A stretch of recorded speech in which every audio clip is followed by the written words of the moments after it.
అలలు అల్లరి చేస్తాయి, సముద్రం నిశ్శబ్దంగానే ఉంటుంది. ఒక్కసారి పొంగిందా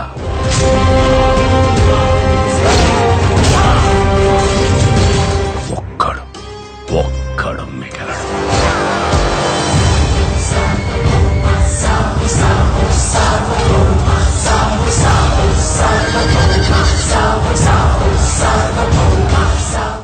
శాతకర్ణి, నీ కొడుకు తల నరికి ఆ శిరోఖండం మీద కాలు మోపి సింహాసనాన్ని అధిష్ఠిస్తా.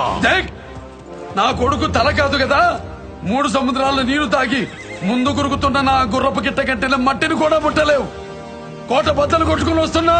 తస్మాత్ దేశం అడుగున బతికే బడుగు జాతికి ఇంత రోసమా?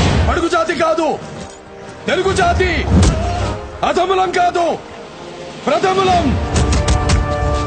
ఈ విశాల దేశాన్ని భుజాలపై మోస్తున్న పునాదులం, వీరులం, వేదభూమి వేరులం. ముందు నిన్ను చంపనా, వీణ్ణి చంపనా? తాతా, నువ్వు చంపుతావా, నన్ను చంపమంటావా? ఇది తెలుగు జాతి రక్తం. శాతకర్ణి వారసత్వం ఇలాగే ఉంటుంది. నా అప్పానా ఓడించా, మారలేదు. క్షమించా, మారలేదు. వధించా, ఇక మారాల్సిన అవసరం లేదు. తెలుగు జాతి సింహం మనగాడు. శరణమంటే రక్ష, రణమంటే మరణ భిక్ష.